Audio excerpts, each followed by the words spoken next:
নতুন করে বৃষ্টি না হলেও ভোগান্তি কমেনি দুর্গত এলাকাগুলোতে। বেশিরভাগ নিম্নাঞ্চলে তলিয়ে আছে পানিতে।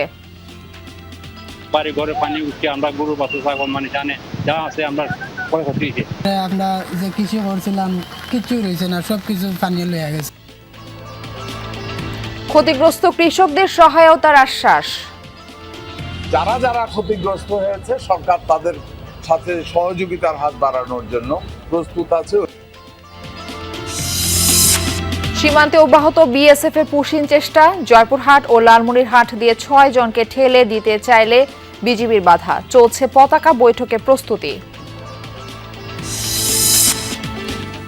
ভালো চাকরির লোভ দেখিয়ে ব্রাহ্মণবাড়িয়ার কামরুলকে রাশিয়া পাচার, নির্যাতন করে আদায় করা হয় বাড়তি অর্থ। নিখোঁজ বাবাকে ফিরে পেতে সন্তানের আকুতি। ওইখানে যাওয়ার পরে আর কোনো খোঁজ খবর পাই নাই। তাড়াতাড়ি দেশে ফিরে আসে। হামের প্রাদুর্ভাবের মধ্যে দক্ষিণাঞ্চলে ডেঙ্গুর চোখ রাঙানি। প্রতিদিনই হাসপাতালে ভর্তি হচ্ছে নতুন নতুন রোগী। সবচেয়ে বেশি আক্রান্ত পিরোজপুর জেলায়। চাঁদপুরে সড়ক নির্মাণে নিম্নমানের সামগ্রী ব্যবহারের অভিযোগ। কাজের ধীরগতি বাড়িয়েছে দুর্ভোগ। অনিয়মের প্রমাণ মিললে নেওয়া হবে ব্যবস্থা, বলছে এলজিইডি। টানা বৃষ্টিতে নোয়াখালীতে সবজির দর চড়া। দোকানীদের দাবি সরবরাহ কম। আড়তদাররা বলছেন ক্রেতার সংকটে নষ্ট হচ্ছে পণ্য। অনেক বৃষ্টি হয়েছে তো, যার কারণে সবজি মার খেয়েছে। এ কারণে সবজির দাম এখন বাড়তি। কাস্টমার নাই, 20 টাকার মাল 15 টাকা বিক্রি করতেছে, আর খুচরা দোকানে মনে করো 20 টাকা কিনে 30 টাকা বিক্রি করতেছে।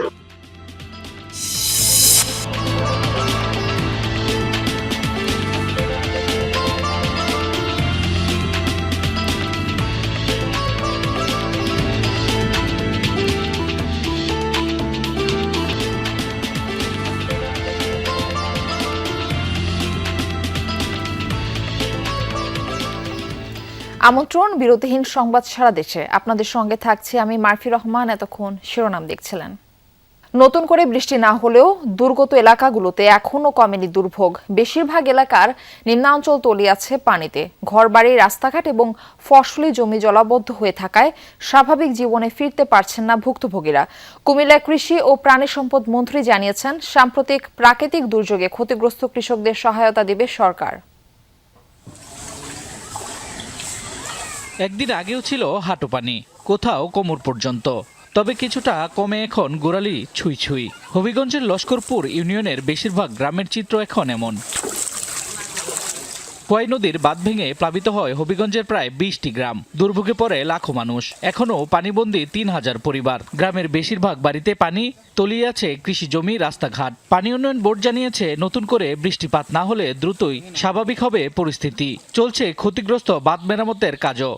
বাড়ি ঘরে পানি উঠছে, আমরা গরু বাছুর ছাগল মানে জানে যা আছে আমরা ক্ষয়ক্ষতি হয়েছে। আমরা জীবনে বাঙ্গা পাইছি না, পানি পাইছি না। এখন মাদ্রাসা, বাড়ি ঘর, উষাশা যা জমি আমরা পানির তোলে। বৃষ্টি না হওয়ায় কিছুটা স্বস্তিতে মৌলভীবাজারের মানুষ। শহরের চাঁদনীঘাট পয়েন্ট সহ জেলার সব নদ নদীর পানি এখন বিপদসীমার নিচে। রাজনগর মনোনদের বাঁধ ভেঙে লোকালয়ে প্রবেশ করা পানির প্রবাহ হাওর অঞ্চলের দিকে। তবে নিম্নাঞ্চলের কিছু ঘরবাড়ি ও ফসলি জমিতে জলাবদ্ধতা থাকায় দুর্ভোগে স্থানীয়রা। বন্যার পানি এবং আলি নষ্ট করছে। বন্যায় আমরা তো বাড়িঘর প্রায় প্রচুর ডুবি রয়েছে। এরপরে আমরা যে কৃষি করছিলাম কিছু রয়েছে না, সবকিছু পানি লয়ে গেছে। শেরপুরের মহারশী, ভোগাই, সোমেশ্বরী ও চেল্লাইখালী নদীর পানিও বইছে বিপদসীমার নিচ দিয়ে। শেরপুর নানিতাবাড়ি সড়কের গোল্লারপাড় এলাকায় প্রায় 50 মিটার সড়ক ক্ষতিগ্রস্ত হওয়ায় ব্যাহত হচ্ছে যান চলাচল। নদী তীরবর্তী বিস্তীর্ণ এলাকার কৃষি জমিও ক্ষতিগ্রস্ত হয়েছে। বিড়িবাত না থাকার কারণে কিছুদিন পর পাহাড়ি উজানে ঢোল আসলে আমাদের এলাকায় বাজারে পানি ঢুকে যায়, দোকানপাটে পানি ঢুকে যায়। মহারশী নদীর এমনিতেই বাত নাই, তারপরে যেটুকু আমরা স্থানীয়ভাবে দিয়েছি, এটা প্রতিবারে ভাঙন সৃষ্টি হয়। এই ভাঙনের ফলে আমাদের কৃষি জমি বিলীন হয়ে যাচ্ছে। কয়েকদিন ধরে বৃষ্টি হওয়ার কারণে পানি বাড়ছে, বৃষ্টি না হলে পানি একদম কমে যাবে। কুমিল্লায় বৃক্ষ মেলায় উদ্বোধনী অনুষ্ঠানে যোগ দিয়ে কৃষি ও প্রাণী সম্পদ মন্ত্রী আমিনুর রশিদ বলেন, সাম্প্রতিক সময়ে প্রাকৃতিক দুর্যোগে ক্ষতিগ্রস্ত কৃষকদের তালিকা করে সহায়তা দেবে সরকার। যারা যারা ক্ষতিগ্রস্ত হয়েছে সরকার তাদের সাথে সহযোগিতার হাত বাড়ানোর জন্য প্রস্তুত আছে। ওইভাবে আমাদের এগিয়ে যাচ্ছি, আমরা লিস্ট আমাদের তৈরি হয়ে যাচ্ছে। এদিকে টানা বৃষ্টিতে চাঁদপুরের মতলবে ধনগদা নদীর উপর নির্মিত মতলব সেতুর উত্তর সংযোগ সড়কে আবারও ধস দেখা দিয়েছে। জনদুর্ভোগ কমাতে এরই মধ্যে ক্ষতিগ্রস্ত অংশে জরুরি মেরামত কাজ শুরু হয়েছে। শামস তাবরিজ উচ্ছ্বাস, যমুনা নিউজ। দর্শক, আমরা প্লাবিত নিম্নাঞ্চলের খবর জানবো। আমরা শুরুতেই যেতে চাই হবিগঞ্জে। সেখান থেকে আমাদের সঙ্গে যুক্ত হচ্ছেন আমাদের সহকর্মী প্রদীপ দাস সাগর। প্রদীপ, প্লাবিত গ্রামগুলো থেকে পানি নেমেছে কিনা, সেখানকার সার্বিক পরিস্থিতি এখনো পর্যন্ত আপনি কেমন দেখছেন? মাত্রই আসলে বন্যার যে পানি সেটি আসলে যদিও কমতে শুরু করেছিল, তারপরে একেবারেই কমে যায়। জানি আমি যে জায়গায় দাঁড়িয়ে আছি, আপনি নিশ্চয়ই কম পিছনে দেখতে পাচ্ছেন যে প্রতিটি বাড়ি জলমগ্ন অবস্থায় রয়েছে এবং যাতায়াতের যে ব্যবস্থা সেটিও আসলে খুবই নাজুক। আর সবচেয়ে বড় যে বিষয়টি হচ্ছে, যেহেতু একেবারেই আকস্মিকভাবে ঘটনাটি ঘটেছে, কোনো ধরনের প্রস্তুতির আসলে কারোরই তেমন কোনো সুযোগ ছিল না, যে কারণে সবাই আসলে ক্ষতিগ্রস্ত হয়েছেন এবং এই ইউনিয়নের প্রায় 6,500 পরিবার, অন্তত 30 থেকে 35,000 মানুষ মূলত ক্ষতিগ্রস্ত হয়েছেন এবং সেই ক্ষতির পরিমাণ প্রত্যেকেরই, যাদের কাঁচা ঘর বাড়ি রয়েছে তাদের ক্ষতির পরিমাণ অনেক বেশি হলেও যারা পাকা ঘরে রয়েছেন তারাও আসলে ক্ষতিগ্রস্ত হয়েছেন। আর প্রশাসনের পক্ষ থেকে সহযোগিতার যে বিষয়টি, সেটি আসলে এখন পর্যন্ত প্রতিটি ঘরে সরকারের যে সহযোগিতা সেটি আসলে পৌঁছানো সম্ভব হয়নি এবং যে জায়গাটিতে যে বাঁধের যে অংশটি ক্ষতিগ্রস্ত হয়েছে, ভেঙে গেছে, সেখানে আসলে তেমন ভাবে মেরামত কাজ শুরু করা যায়নি। পানি বোর্ড যদি বলছে যদি পানি না কমে তাহলে আসলে মেরামত কাজটি করাতে যাবে। আশঙ্কা তৈরি হয়েছে যদি আবারও বৃষ্টিপাত হয় তাহলে আসলে এই পুরো অঞ্চলটি প্লাবিত হওয়ার ঘটনাটা আবারও ঘটবে এবং এতে ক্ষয়ক্ষতির পরিমাণটা আরও বাড়বে। আর আরেকটি বিষয় বলে রাখি, এখানকে এই অঞ্চলের যে কয়েকটি আশ্রয় কেন্দ্র খোলা হয়েছিল, প্রতিটি আশ্রয় কেন্দ্র থেকে আসলে মানুষজন বাড়ি ফিরতে শুরু করেছেন, যেহেতু বাড়ি গোছানোর একটি বিষয় রয়েছে, বাড়ি ফেরার একটি বিষয় রয়েছে, সেটি তারা শুরু করেছেন। তবে জনগণের সাধারণ যে জীবনযাত্রা সেটি আসলে স্বাভাবিক হতে আরো সময় লাগবে। সবকিছু মিলিয়ে এখন পর্যন্ত যে অবস্থা চলছে, যদি ভারী বৃষ্টিপাত না হয় তাহলে হয়তো এই অঞ্চলের মানুষের যে ভোগান্তি সেটি হয়তো আস্তে আস্তে কমবে। আর সরকারি সহযোগিতার যে বিষয়টি সেটি তারা চাচ্ছিল সরকারি সহযোগিতা নিয়ে দ্রুত তাদের কাছে পৌঁছে দেওয়া হয়। এর মধ্যে বেসরকারি উদ্যোগ নিয়ে অনেকেই বলেছেন আর সরকারি সহযোগিতা দ্রুত আসবে তার প্রত্যাশা করছেন। মাতৃ প্রদীপ, ধন্যবাদ যুক্ত হবার জন্য। আমাদের আরেক সহকর্মী আদিল মাহমুদ উজ্জ্বল আমাদের সঙ্গে অনেকক্ষণ যাবৎ যুক্ত আছেন। তিনি আছেন শেরপুরে। উজ্জ্বল, প্লাবিত এলাকাগুলোর সার্বিক পরিস্থিতি আমরা একটু জানতে চাই। ভুক্তভোগীদের কোনো সহায়তা দেয়া হচ্ছে কিনা? মারফি, আপনি জানেন যে আসলে টানা বর্ষণের কারণে যে গত 2 দিন থেকে আমাদের এখানে যে পাহাড়ি ঢল, সেই ঢলের কারণে এবং আমি যদি বলি বিশেষ করে গ্রামীণ সড়ক এবং একটি আঞ্চলিক সড়ক নালিতাবাড়ি শেরপুর কিন্তু বেশি ক্ষতিগ্রস্ত হচ্ছে। প্রায় 50 মিটার জায়গা জুড়ে কিন্তু সেই এবং ইতিমধ্যে পানি উন্নয়ন বোর্ড সেই ক্ষতিগ্রস্ত সড়ক করার জন্য এবং জিও ব্যাগ ইতিমধ্যে সেই জায়গায় নিয়ে গিয়েছেন এবং বেশ কিছু গ্রামীণ সড়কের কিন্তু অনেক ক্ষতি হয়েছে এবং সেই সড়কগুলোতে এখনো সম্পূর্ণ পানি নেমে না যাওয়ার কারণে কিন্তু এখানে এলজিডি বলছে যে তারা সেটি নিরূপণ করতে পারছে না। এবং আমি যদি আপনাকে বলি, আসলে কৃষি কোনো ফসল না থাকার কারণে খুব একটি ক্ষয়ক্ষতি হয়নি, তবে নদী তীরবর্তী অঞ্চলে যে সবজির আবাদ ছিল সেই আবাদ নষ্ট হয়ে এবং বেশ কিছু মাছের ঘের এবং কিন্তু লাখ লাখ টাকার মাছ কিন্তু সেখান থেকে চলে গেছে। বিশেষ করে আপনি জানেন বাড়িতে কিন্তু পাহাড়ি ঢলগুলোর ক্ষয়ক্ষতির পরিমাণ বেশি। পার্শ্ববর্তী যে ভারতের মেঘালয়, সেখানে কিন্তু প্রচুর বৃষ্টিপাতের কারণে কিন্তু এই ক্ষয়ক্ষতিগুলো হয়েছে এবং আমরা যতদূর জেনে যে আজকে যদি শেরপুরে যদিও বৃষ্টি নেই, তবে মেঘালয়ে কিন্তু প্রচুর বৃষ্টিপাত হয়েছে এবং সেই বৃষ্টিপাতের কারণে আজকেও বৃষ্টিপাত অব্যাহত থাকে, তবে বন্যা পরিস্থিতি ভয়ানক খারাপের দিকে যাবে এমনটি বলেছে বন্যা সংশ্লিষ্ট লোকেরা। তবে আমি কথা বলেছিলাম পানি উন্নয়ন বোর্ড যেটি বলছে যে আসলে গতকাল থেকেই বৃষ্টি কিছুটা কম, তবে যদি বৃষ্টি আবারও বাড়ে তবে ক্ষয়ক্ষতির পরিমাণ বাড়বে। এবং আরেকটি বিষয় বলে রাখি যে এখন পর্যন্ত ক্ষতিগ্রস্ত যে বাঁধগুলো, সেই বাঁধগুলো কিন্তু সংস্কারের কোনো আমাদের চোখে পড়েনি। তারা যেটি বলছে যে কথা কোনো আমাদের চোখে পড়েনি। তারা যেটি বলছে যে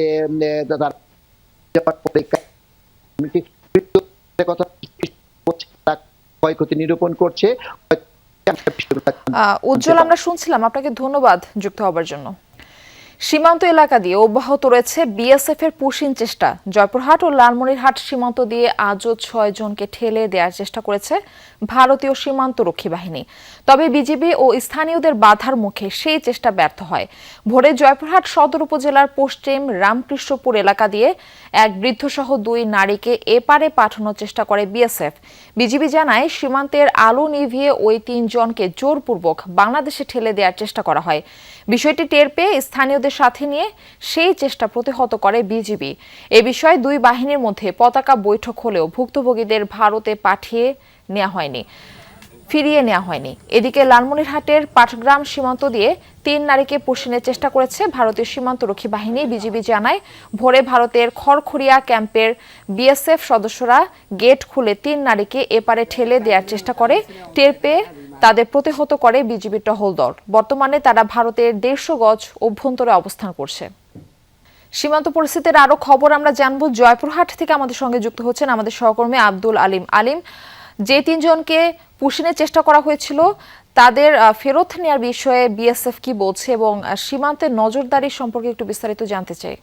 আলিম, আপনি কি আমাকে শুনতে পাচ্ছেন? আলিম, আপনাকে যে প্রশ্নটা করেছিলাম যে 3 জনকে বিএসএফ পুশিনের চেষ্টা করেছিল সে বিষয়ে ভারতে তাদের ফিরিয়ে নেওয়ার বিষয়ে বিএসএফ কি বলছে এবং সীমান্তের নজরদারি এখন ঠিক কতটা?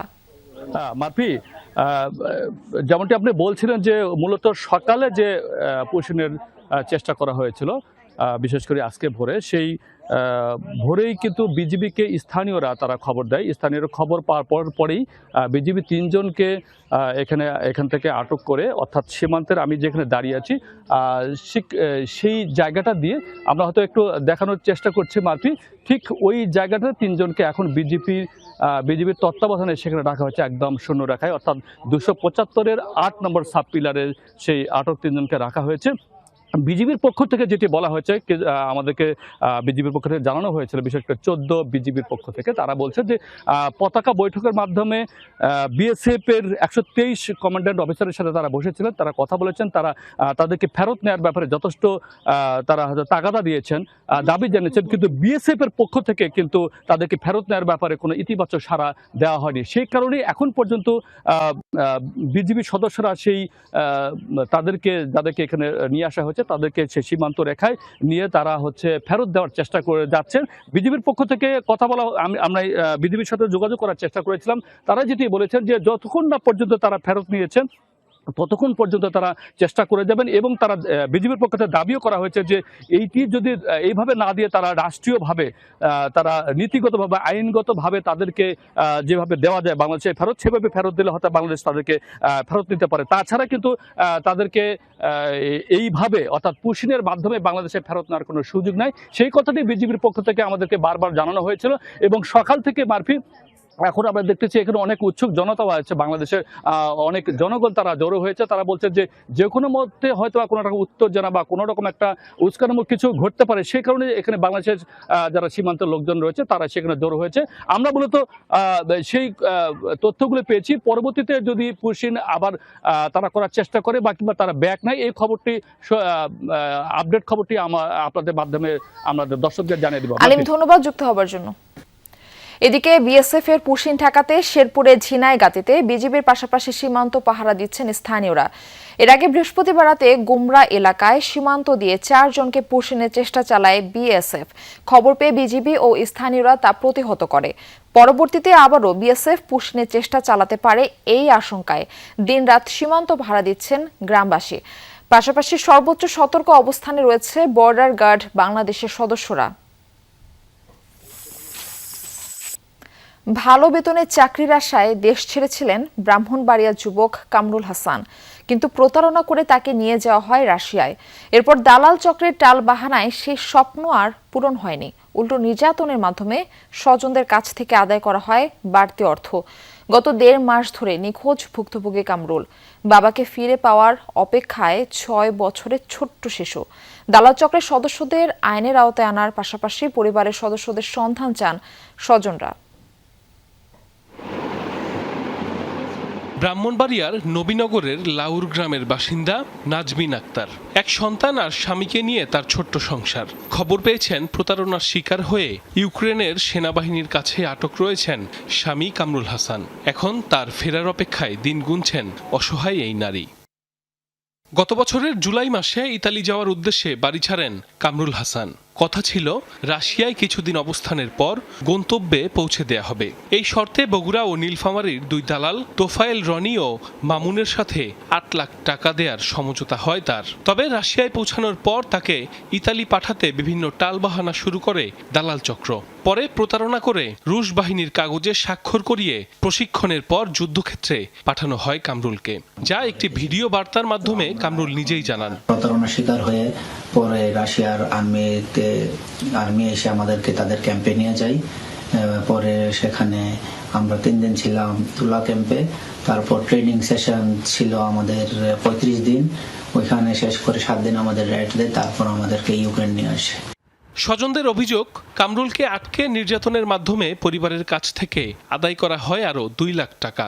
এরপর দীর্ঘ সময় পরিবারের সাথে যোগাযোগ বন্ধ থাকে ভুক্তভোগী যুবকের। সবশেষ গেল মে মাসে আবার স্বামীর সাথে ভিডিও কলে কথা হয় নাজমিন আক্তারের। এরপর থেকে নিখোঁজ ভুক্তভোগী কামরুল হাসান। বলছে যে তুমি ভালো থেকো, আমি এখানে ভালো আছি, আমার কোনো সমস্যা নাই। তো আমি বলছি আপনাকে কি এখানে নির্যাতন করতেছে? বলতেছি যে না, উনি আমাদেরকে খাবার দাবার দিছে, থাকার জায়গা দিছে, আমরা তো না খাওয়ার জন্য মরেই যাচ্ছিলাম। তো বাধ্য হয়ে আমরা এখানে পালিয়ে আসছি। তো ওইখানে যাওয়ার পরে আর কোনো খোঁজ খবর পাই নাই। তাড়াতাড়ি দেশে ফিরে আসে। ইউক্রেনে আটক বাংলাদেশিদের ফিরিয়ে আনতে সরকারের হস্তক্ষেপ চেয়েছেন স্থানীয় জনপ্রতিনিধি।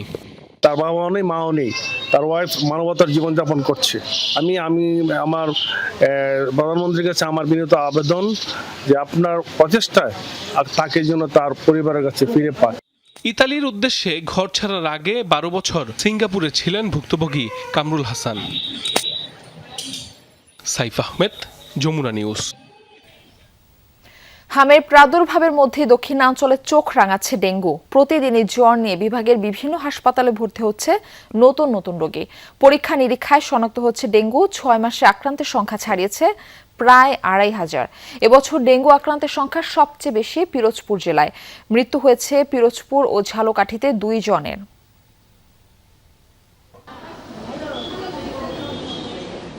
বরিশালের চরবাড়িয়ার বাসিন্দা এনামুল হক তপু রাজধানী ঢাকা থেকে বাড়ি ফিরেছেন 30 জুন। এরপর থেকে প্রচণ্ড জ্বর। শের-ই বাংলা মেডিকেলে ভর্তির পর শনাক্ত হয় ডেঙ্গু। ঢাকার একটি মাদ্রাসায় পড়াশোনা করেন গৌরনদীর আবু তালহা। মাদ্রাসায় থাকা অবস্থায় ডেঙ্গুতে আক্রান্ত হয়ে ফিরেছেন বাড়িতে। অবস্থার অবনতি হওয়ায় তাকেও ভর্তি করা হয়েছে হাসপাতালে। তো হসপিটালে যখন জ্বরের জন্য হসপিটালে ভর্তি হয়েছি তখন ডেঙ্গু টেস্ট পজিটিভ। ডাক্তার দেখাই, ডাক্তারে বলে যে টেস্ট লাগবে। তারপর এমন টেস্ট করি, তখন থেকে ডেঙ্গু ধরা পড়ে। চলতি বছর ডেঙ্গুতে আক্রান্ত হয়ে শের-ই বাংলা মেডিকেলে ভর্তি হয়েছেন 71 জন রোগী, যার মধ্যে জেলার বাসিন্দা 28 জন, বাকিরা অন্য জেলার। মৃত্যু হয়েছে 1 জনের। প্রতিদিন হালকা জ্বর হয়েছে, তখন আমি ওষুধ খাইনি, না খাইয়ে বসি যে দেহি হয়। এমনি তো সাধারণত একটু হালকা শরীর গরম হলে ভালো হয়েছে। পেট ব্যথা করছে, ব্যথা করতে করতে ফাঁপ দিয়ে ফাঁপ দিয়ে গেছে। ফাঁপ দিয়ে ওঠার পর গেলাম ক্লিনিকে 4 দিন। ডেঙ্গু রোগী ম্যানেজ করার জন্য আমাদের যে লজিস্টিক সাপোর্ট, টেকনিক্যাল সাপোর্ট যেগুলো দরকার, NS1, ICM, IGG, যেগুলো আমাদের ল্যাব সাপোর্ট প্লাস হচ্ছে আমাদের নর্মাল স্যালাইন, এগুলো আমাদের কাছে যথেষ্ট পরিমাণে আছে। তবে এখন পর্যন্ত বরিশাল সিটি কর্পোরেশন এলাকার একজনও ডেঙ্গু রোগী শনাক্ত হয়নি। মশক নিধনে সিটি কর্পোরেশনের নানা উদ্যোগ এর প্রধান কারণ। নগর কর্তৃপক্ষ বলছে প্রতিদিন 6টি করে ওয়ার্ডে হ্যান্ড স্প্রে ও ফগার মেশিনের সাহায্যে মশার ওষুধ ছিটানো হচ্ছে। এজন্য একটি জরুরি সহ মোট 6টি টিমে 42 জন কর্মী কাজ করছে। মশক শ্রমিক যারা আছেন তারা দিনরাত কাজ করে যাচ্ছে। আমাদের পর্যাপ্ত ওষুধ রয়েছে, আমাদের প্রস্তুতি রয়েছে। আমরা মাঝে মাঝে এইটা নিয়ে সেমিনার করছি, সমাবেশ করছি। বরগুনাকে ছাড়িয়ে চলতি বছর ডেঙ্গুর হটস্পট হয়ে উঠেছে পিরোজপুর জেলা। এখন পর্যন্ত এ জেলায় শনাক্ত রোগীর সংখ্যা 665 জন। মৃত্যু হয়েছে একজনের। এরপরই ঝালকাঠির অবস্থান। পিরোজপুর সদর হাসপাতালে ডেঙ্গু রোগীর প্রচুর পরিমাণে চাপ। আমরা 4 দিন যাবত রোগী নিয়ে আমি হসপিটালে ভর্তি হয়েছি। 4 দিন যাবতের ভিতরে এখন তো আমরা কোনো বেড সিট কিছুই পাইনি। স্বাস্থ্য বিভাগ বলছে ডেঙ্গুর বিস্তার রোধে বরগুনা স্টাইলে সম্মিলিতভাবে কাজ করছেন তারা। ঝালকাঠি পিরোজপুর এইদিকে একটু রোগীর সংখ্যাটা ঊর্ধ্বগামী, সেখানেও আমরা আমাদের ইনভেস্টিগেশনের জন্য কিটসগুলো আছে, স্যালাইনও আছে, আমরা স্বাস্থ্য শিক্ষা চালাই যেতেছি।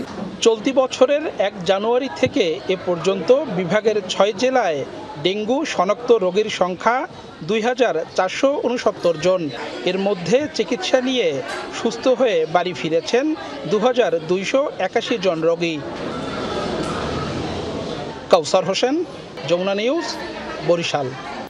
শিক্ষা ব্যবস্থায় সেশন জট নিরসন করতে কাজ চলছে। এছাড়া পর্যায়ক্রমে শিক্ষা ব্যবস্থাকে আরও পরিবর্তন করা হবে বলে জানিয়েছেন শিক্ষামন্ত্রী ডক্টর আ.ন.ম এহসানুল হক মিলন। দুপুরে সাভারে বেসরকারি গণবিশ্ববিদ্যালয়ে আয়োজিত বৃত্তি প্রদান অনুষ্ঠানে প্রধান অতিথি হিসেবে যোগ দেন তিনি। পরে সাংবাদিকদের বলেন, কর্মমুখী ও আনন্দময় শিক্ষা ব্যবস্থার উদ্যোগ নেওয়া হয়েছে, শিক্ষা ব্যবস্থা পরিমার্জন করা হয়েছে। এছাড়া প্রাথমিক বিদ্যালয়গুলোর বৈষম্য নিরসনে উদ্যোগ নেওয়া হয়েছে বলেও জানিয়েছেন শিক্ষামন্ত্রী। সম্প্রতি ঢাকা বিভাগে নির্ধারিত সময়ের আগে বৃত্তি পরীক্ষার ফল প্রকাশ নিয়ে দোষীকে শাস্তির আওতায় আনার কথাও জানান মন্ত্রী।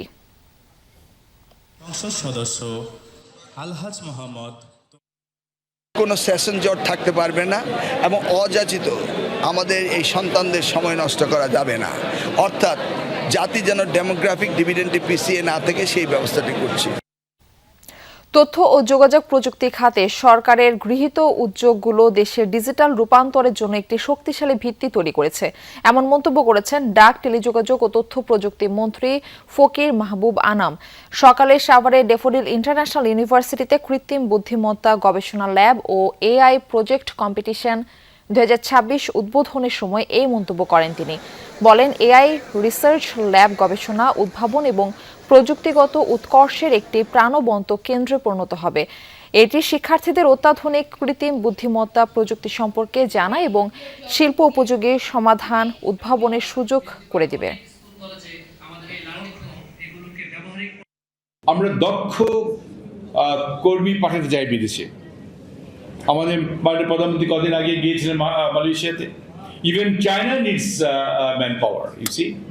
So if we train up this young generation, and we can send them so many places in the world, you know, at the demand. AI is the future. AI is the future.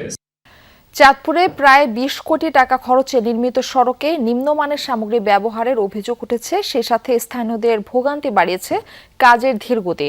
যদিও ঠিকাদারের প্রতিনিধির দাবি, ভুলবশত কিছু মালামাল ব্যবহার হয়েছিল যা পরে সরিয়ে নেওয়া হয়েছে।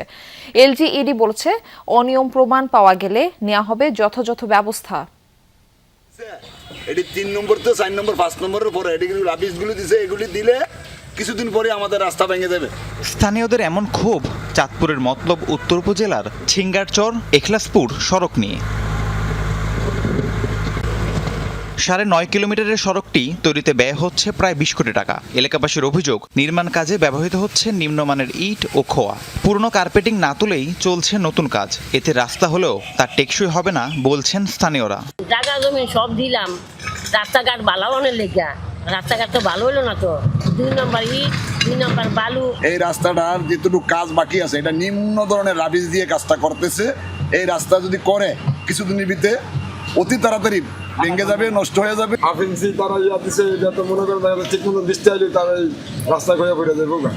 অনিয়মের পাশাপাশি নির্মাণ কাজে ধীরগতির কারণে ভোগান্তি আরও বেড়েছে। খোঁড়াখুড়ি চলমান থাকায় যাতায়াতে দুর্ভোগ পোহাতে হয় চলাচলকারীদের। বর্ষাকালে পরিস্থিতি আরও বেগতিক হয়।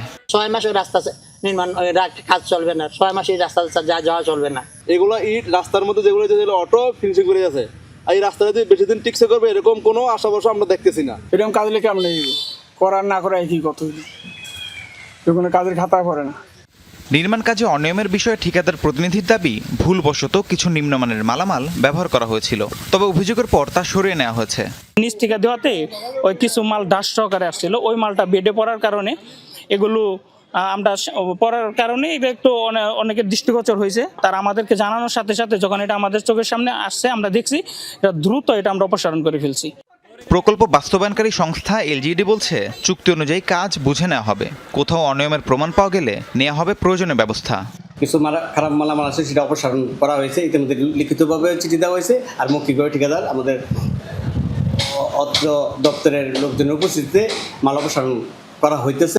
2024 সালের জুন মাসে সড়কের নির্মাণ কাজ শুরু হয়ে চলতি বছরের জুনে শেষ হবার কথা ছিল, তবে নির্ধারিত সময় পেরিয়ে গেলেও এখনও প্রায় 30% কাজ বাকি রয়েছে। রাহিম সারোয়ার, যমুনা নিউজ। টানা কয়েকদিনের বৃষ্টিতে নোয়াখালীর কাঁচা বাজারে প্রায় সব ধরনের সবজির দাম বেড়েছে। সপ্তাহের ব্যবধানে অধিকাংশ সবজির দাম কেজিতে বেড়েছে 20 থেকে 50 টাকা পর্যন্ত। বিক্রেতারা বলছেন বৃষ্টির কারণে সরবরাহ কমে যাওয়ায় দাম বৃদ্ধি, তবে আড়তদারদের দাবি ক্রেতা সংকটে নষ্ট হচ্ছে পণ্য। বৃষ্টিকে অজুহাত করে অতিরিক্ত দাম আদায়কারী খুচরা ব্যবসায়ীদের বিরুদ্ধে ব্যবস্থা নেয়ার দাবি ভুক্তভোগীদের। আকাশ জুড়ে মেঘের ঘনঘটা আর টানা কয়েকদিনের বৃষ্টি, এর প্রভাব পড়েছে নোয়াখালীর কাঁচা বাজারে। সপ্তাহের ব্যবধানে বেড়েছে প্রায় সব ধরনের সবজির দাম। জেলার বিভিন্ন কাঁচা বাজার ঘুরে দেখা যায় সপ্তাহের ব্যবধানে অধিকাংশ সবজির দাম কেজিতে 20 থেকে 50 টাকা পর্যন্ত বেড়েছে। বেগুন, কাঁচামরিচ, শসা, বরবটি, পটল সবকিছুই এখন বিক্রি হচ্ছে চড়া দামে। এতে সবচেয়ে বেশি বিপাকে নিম্ন ও মধ্যবিত্তরা। সরকার এগুলোর বিরুদ্ধে নজরদারি দিতে হবে, নাহলে আমরা যারা খুচরা মূল্য কিনি খাই আমাদের খুব অসুবিধা হইতেছে। 20 টাকা যেগুলো কিনছি আপনার 100 টাকা উপরে বা 60 টাকা 50 টাকা, সেগুলো এখন হচ্ছে 70 টাকা, 80 টাকা, 100 টাকা। 500 টাকার নামাজ জানা কথা বুঝছেন, লেবার খরচ আছে, এখানে মাল এটা উঠে তুলে 100 টাকা লেবারের বিল আছে। বিক্রেতাদের দাবি টানা বৃষ্টিতে পাইকারিতে দাম বাড়ায় খুচরা বাজারেও এর প্রভাব পড়েছে। তবে ক্রেতাদের অভিযোগ বাজার তদারকি না থাকায় সুযোগ নিচ্ছেন খুচরা ব্যবসায়ীরা। কিনা হলে মোচের কেজি 60 টাকা, খুচরা বিক্রি করতে গেলে 120 টাকা। এটা একটা অজুহাত দেখায় বৃষ্টি, বর্ষা। আসলে কেজি আপনার 120 টাকা, 80 টাকা, 90 টাকা আসছিল, এখন তোমার কেজি 200 টাকা কেজি। বুঝলেন না, সব মালের দাম এরকম বাড়তি। যশোর বা নওগাঁ অনেক বৃষ্টি হয়েছে, তো যার কারণে সবজি মার খেয়েছে, এ কারণে সবজির দাম এখন বাড়তি। তবে আড়তদাররা বলছেন ভিন্ন কথা। তাদের দাবি বৃষ্টির কারণে ক্রেতা না থাকায় লোকসানে পণ্য বিক্রি করতে বাধ্য হচ্ছেন তারা। আমরা পাইকারি মাল বেশি, কাস্টমার নাই, 20 টাকার মাল 15 টাকা বিক্রি করতেছি, আর খুচরা দোকানে মনে করো 20 টাকা কিনে 30 টাকা বিক্রি করতেছে। স্থানীয় প্রশাসনও বলছে পাইকারি বাজারে দাম আগের মতোই রয়েছে, খুচরা বাজারে যেন দাম না বাড়ে সেজন্য তদারকি বাড়ানো হবে। পাইকারি যে বাজার, সেই বাজারে কিন্তু দ্রব্যমূল্যের দাম স্থিতিশীল আছে, বরঞ্চ স্বাভাবিক সময়ের চেয়ে এখন দাম কিছুটা কম আছে। কিন্তু খুচরা বিক্রেতারা এই চলমান দুর্যোগপূর্ণ আবহাওয়ার দোহাই দিয়ে তারা ক্রেতাদের কাছ থেকে অধিক মূল্যে দ্রব্য বিক্রি করছে। আমরা আগামীকাল থেকে মাঠে অ্যাক্টিভ থাকব, আশা করি জনগণের এই ভোগান্তি অব্যাহতভাবে থাকবে না। নিত্য প্রয়োজনীয় পণ্যের বাজারে স্বস্তি ফেরাতে প্রশাসনের নিয়মিত ও কঠোর নজরদারি চান সাধারণ ক্রেতারা। তাপস সরকার, যমুনা নিউজ।